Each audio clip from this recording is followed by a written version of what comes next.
Le journal de la ville, le premier magazine de l'information provinciale.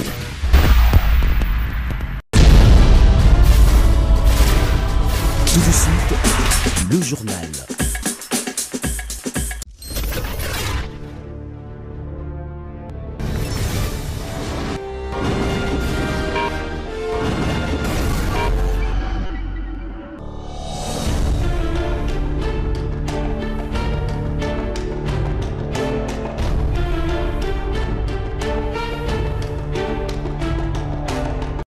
Bon début de semaine à toutes et à tous, mesdames et messieurs. Merci de faire confiance au journal de la ville et tout de suite le sommaire. Le ministre d'État, ministre de la Justice et garde de Sceaux, Constant Mutamba Tungunga, interdit de quitter le pays, informe le procureur général près de la Cour de cassation, Firmin Vondé, à la Direction générale de la migration des GEM par les résolutions numéro 004 du 15 juin 2025 de l'Assemblée nationale. Les bilans de la forte pluie qui s'est abattue à Kinshasa le week-end dernier s'est alourdi. 29 personnes ont perdu leur vie.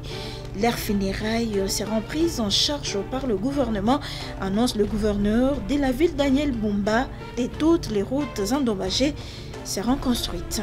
Moba, province du Tanganyika, le chiffre des 318 personnes assassinées communiqué au président de l'Assemblée nationale par le caucus des députés originaires de cette province est erroné après vérification, précise l'honorable rapporteur de l'Assemblée nationale. C'est tout pour les sommaires, mesdames et messieurs. Encore une fois, bienvenue dans ce journal.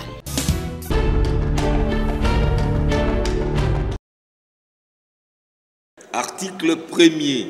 Il est autorisé la demande aux fins de poursuite introduite par le procureur général après la Cour de cassation contre le ministre d'État, ministre de la Justice et garde des Sceaux, Constant Mutamba Tungunga. Article 2. Mise aux voix. La présente résolution consécutive au vote a été adoptée par l'Assemblée plénière d'après les résultats des votes ci-après. Sur 363 députés qui ont pris part au vote, 322 ont voté pour, 29 ont voté contre et 12 ont voté abstention. Après 24 heures d'autorisation de poursuite judiciaire contre le ministre de la Justice et garde des Sceaux par l'Assemblée nationale accordée à la Cour de cassation, Constant Mutamba est interdit de quitter le pays. Le procureur général près la Cour de cassation tape fort et saisit la deuxième. Dans une correspondance datée de ce lundi 16 juin 2025, adressée au directeur général de la Direction générale des migrations des GEM, le procureur général près la Cour de cassation, Firmin Vondé, fonde sa décision sur le vote intervenu à la veille de la Chambre basse du Parlement. Je vous informe que, par sa résolution numéro 004 du 15 juin 2025, l'Assemblée nationale a, au cours de sa plénière tenue à la même date, fait droit à ma demande d'autorisation aux fins des poursuites contre l'inculpé Mutamba Tungunga, Constant, ministre d'État, ministre de la Justice et garde des Sceaux.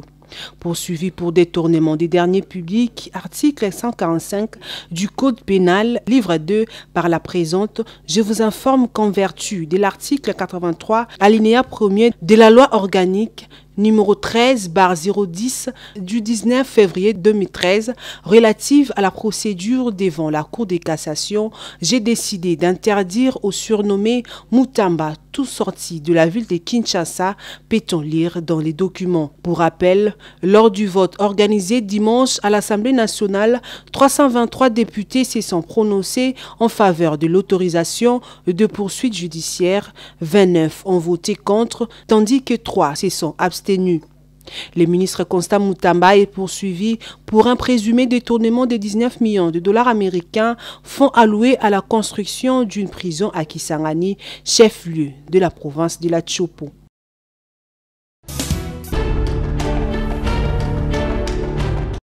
À la Chambre basse du Parlement, les portes de la session ordinaire de mars se sont fermées le dimanche 15 juin 2025, conformément à l'article 115 de la Constitution.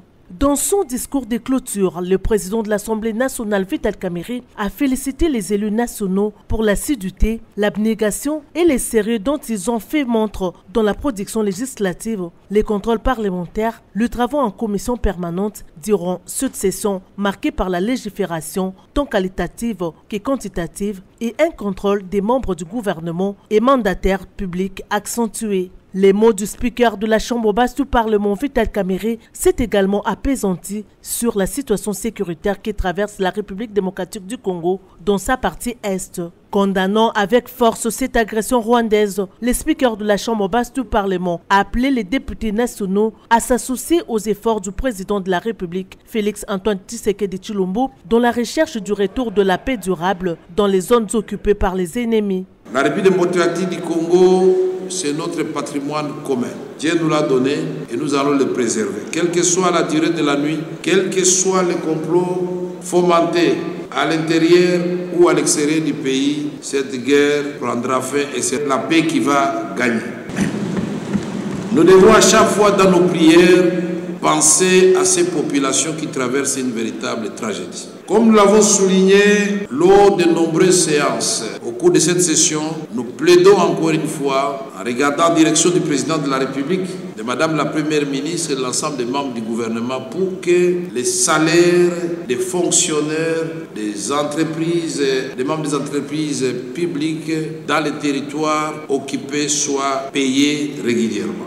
Toujours dans son speech, le professeur Vital Kamerhe a vivement salué la diplomatie parlementaire entreprise par la Chambre basse du Parlement. Il s'est réjoui de l'apport de cette diplomatie parlementaire pour les retours de la paix en République démocratique du Congo. Le périple diplomatique engagé par l'Assemblée nationale nous a conduit à porter la voix de la République démocratique du Congo à travers les organisations interparlementaires, notamment l'APF, l'UPA, l'UIP, la SADC, la CERGIL et l'OIF. Ici, je voudrais saluer le travail abattu par l'honorable vice-président, premier vice-président de l'Assemblée nationale, ainsi que par tous les honorables députés qui se sont investis avec moi sur les fronts diplomatiques.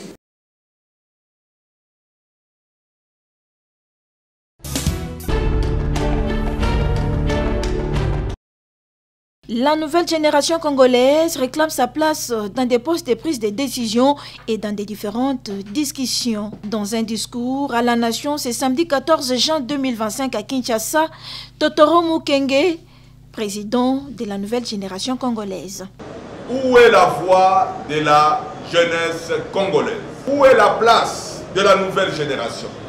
Pourtant majoritaire dans la population et première victime de tous ces choix politiques. Depuis la chute de Mobutu jusqu'au dialogue de Sun City, en passant par les accords de Lusaka et toutes les concertations nationales, ce sont toujours les mêmes figures, le même visage, les mêmes logiques, les mêmes calculs. Ceux-là même qui ont conduit ce pays dans les crises sont encore ceux qui veulent imposer des solutions. Et la jeunesse, la nouvelle génération, on l'utilise, on l'ignore et on nous manipule. Pour la nouvelle génération congolaise, il est temps de stopper. Oui, nous condamnons fermement l'agression étrangère contre notre pays.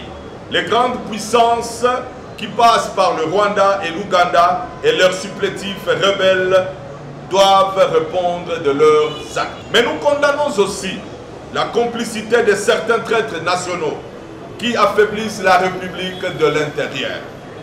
Et surtout, nous tenons la classe politique, toutes tendances confondues majoritaires et opposition, pour responsable de l'échec de l'État congolais à assumer ses responsabilités régaliennes et sa mission sacrée. Il faut un changement des générations, un changement des paradigmes, interpelle la nouvelle génération congolaise. Le Congo n'est pas une nation faible, comme on veut nous faire croire.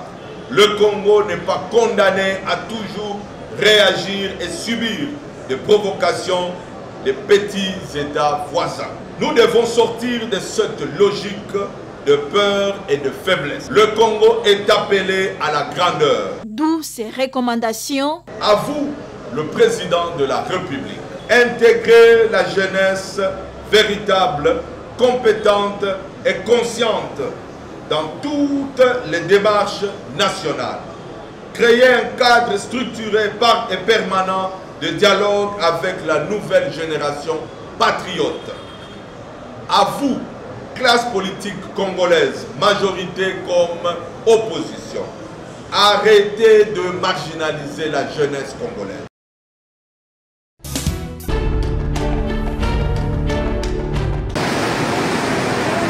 En pleine saison sèche, une forte pluie s'est abattue dans la ville de Kinshasa la nuit du vendredi 13 au samedi 14 juin 2025. Des avenues, quartiers inondés, des morts enregistrés suite au glissement des terrains, des maisons emportées, de routes endommagées. Le bilan est lourd, annonce le gouverneur de la ville, Daniel Bumba. La commune d'Engaliema est la plus touchée suite à l'affaissement des terrains. La commune de Lemba, par exemple, un jeune couple a perdu la vie sous cette pluie à cause d'un mur mitoyen qui s'est écroulé sur eux, les tuant sur place. C'était vers 3 heures du matin à l'intersection des avenues Sonabata et Zungu, quartier Mbanzalemba. Dans la commune de Kalamou, les routes étaient submergées, les véhicules immobilisés, les habitants contraints à se déplacer à pied. L'on peut observer de loin 7 dames coincées dans l'eau avec risque d'être emportées jusque dans la rivière Kalamou, à moindre geste seulement. Et sur l'avenue du tourisme, la situation est catastrophique. Difficile de marcher à pied sans ses bottes à caoutchouc, même sur la moto.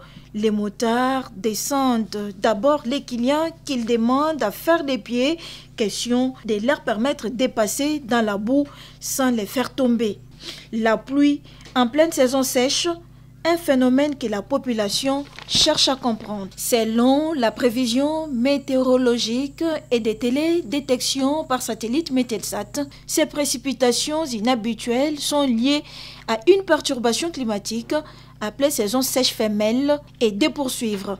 Des perturbations sont enregistrées au niveau de la ville de Kinshasa, au nord de la RDC, au flux de vent du nord-ouest du golfe de Guinée qui frappe Kinshasa. L'autorité de la ville de Kinshasa, Daniel Bumba, qui était sur terrain pour se rendre compte de la situation ce dimanche 15 juin, rassure, les services sont mis en œuvre pour la construction de routes endommagées et la prise en charge des funérailles des personnes décédées.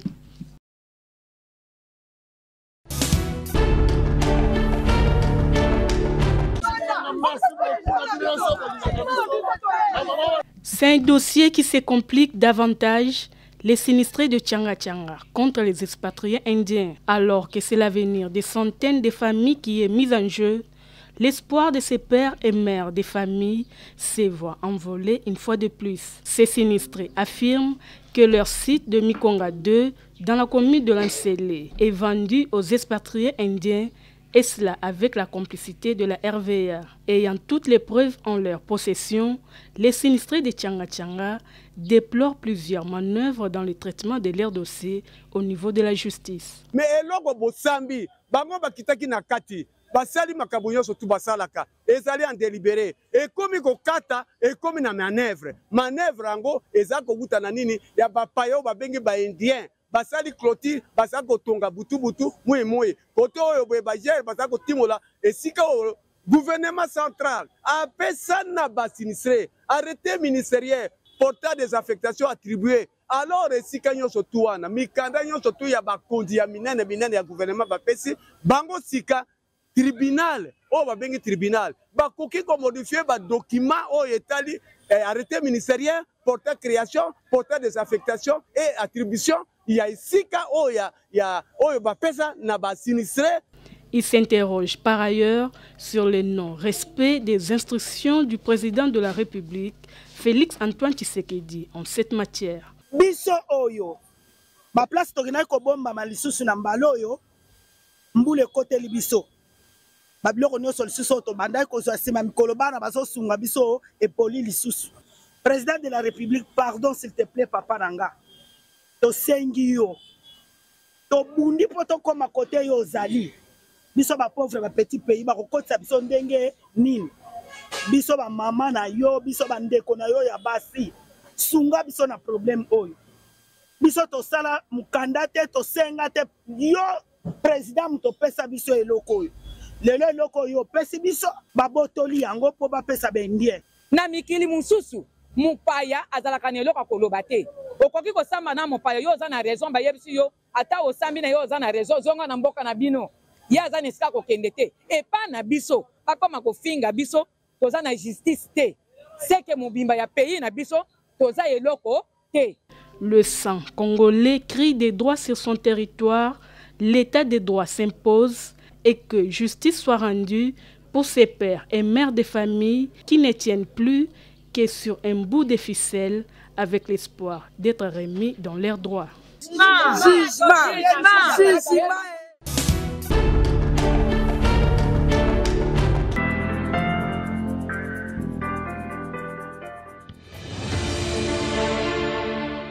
Un rapport et des chiffres qui suscitent la polémique.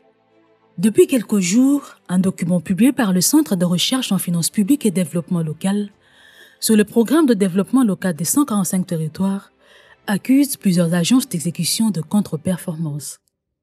Un texte vivement contesté par les autorités. Dans ces tumultes, une agence tient à rétablir le fait. La cellule d'exécution des financements en faveur des États fragiles affirme assumer ses responsabilités. Et pour comprendre ce qui a été fait, comment et pourquoi, nous avons rencontré ce responsable. Voici ici la méthodologie de contre-vérification des affirmations contenues dans le rapport du CREFDEL. Première étape, nous avons collecté des données primaires et secondaires et comme action spécifique, nous avons analysé des documents du CREFDEL, eu des examens des rapports d'audit de la Cour de compte, de MGI Strong NKV et de la RMP. Aussi, nous avons consulté des procès-verbaux de réception des ouvrages, également vérifié des appels d'offres sur le site de la RMP, eu des entretiens avec la DINAC, la DSP, les ministères de la Santé et les bénéficiaires, et nous avons collecté des documents de préparation du programme et des comptes rendus des consultations publiques. Et nous avons eu comme résultat des preuves documentaires et testimoniales pour confronter les allégations, mais aussi la confirmation de la conformité des processus, la passation de marché et la qualité des ouvrages. 2. Analyse comparative. Nous avons comparé les allégations du CREFDEL avec les données collectées, exemple le coût des infrastructures contre l'estimation ministérielle. Nous avons vérifié la conformité légale des processus avec la Constitution à travers le décret numéro 22/37 de la loi numéro 10/010. Nous avons analysé les coûts moyens des ouvrages par rapport aux standards de la Banque africaine de développement, la Banque mondiale et le ministère sectoriel. 3. Validation des résultats. Nous avons consulté des bénéficiaires pour évaluer la qualité des infrastructures et leur implication, mais aussi vérifier des audits indépendants pour la traçabilité de fonds. Comme résultat attendu, la conclusion fiable est étayée par plusieurs sources, mais aussi la confirmation de la satisfaction des bénéficiaires de la qualité des ouvrages. 4. Documentation des preuves. Nous avons collecté des images, des projets réalisés, des moyens de mobilité, mais aussi nous avons compilé des vidéos à travers les témoignages de la DINAC et la DSP. Aussi, nous avons archivé des rapports d'audit et des procès-verbaux disponibles sur demande. Telle est donc la preuve visuelle et documentaire prête à être présentée et vous donner l'accessibilité des rapports pour consultation externe.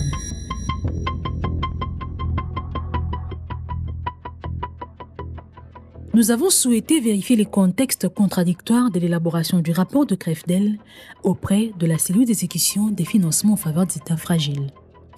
À son étonnement, elle constate que ni les rapports publiés, ni les termes de référence de la mission n'ont été présentés à l'entité contrôlée. La CEFEF s'est plaint de ce que le CREFDEL, par son coordonnateur, l'a délibérément privé de son droit à l'information en refusant de transmettre les documents essentiels de sa mission de contrôle citoyen, à savoir le terme de référence, la méthodologie, les calendriers, l'échantillonnage et les profils des équipes. De plus, le CREFDEL n'a pas soumis le rapport provisoire pour revue préalable, malgré les demandes répétées formulées par la CEFEF à travers ses lettres du 28 avril et du 13 mai 2025. Pire, le CREFDEL n'indiquant que pour référence un numéro de téléphone et une adresse électronique, la capacité de la CEFEF à engager un dialogue formel et un échange constructif avec le CREFDEL a été fortement limité. Que dit la loi en cette matière? Le droit à l'information est garanti par les dispositions de l'article 24 de la Constitution de la République, ainsi que par les articles 163, 164 et 165 du décret numéro 22/37 du 29 octobre 2022 portant gouvernance budgétaire sur la participation citoyenne qui impose la transparence dans le contrôle citoyen. Par ailleurs, les dispositions de l'article 7 de la loi 004/2001 du 20 juillet 2001 portant dispositions générales applicables aux associations sans but lucratif et aux établissements d'utilité publique prescrivent que les associations sans but lucratif ont l'obligation de préciser et d'indiquer dans leur statut leur siège social pour garantir la transparence et la traçabilité de leurs activités. Les indications du siège social ou de l'adresse doivent par conséquent apparaître dans les publications et correspondances officielles. Eu égard de ce qui précède, nous sommes arrivés à la conclusion que la CFF n'a pu faire valoir son droit de participer équitablement au procès d'élaboration du rapport et par conséquent, cette situation compromet la crédibilité du dit rapport tant médiatisé par le CREFDEL. La conséquence des privations de droit à l'information et du droit au contradictoire a poussé le CREFDEL à publier des informations non vérifiées, non actualisées et décollées du contexte qui soulèvent des préoccupations tant sur la forme que les fonds. Observation de fond sur le rapport de contrôle citoyen du CREFDEL, affirmation gratuite et non actualisée frisant l'imputation dommageable. Affirmation numéro 1. Irrégularité dans l'attribution de l'exécution du programme. À la page 7 du rapport, le CREFDEL fustige le fait que le PEDEL 145 territoires ait été attribué à la CFF. Après contre-vérification, il revient de constater que la CFF est une agence d'exécution qui a une expertise et 15 ans d'expérience de gestion de projets multisectoriels de développement, financés notamment et essentiellement par la Banque mondiale, la Banque africaine de développement et le gouvernement de la République. Dans le secteur des infrastructures, la CFF a livré plusieurs ouvrages. Tous les états financiers de ces différents projets ont été certifiés sans réserve par des auditeurs indépendants et ces projets ont atteint leurs objectifs de développement.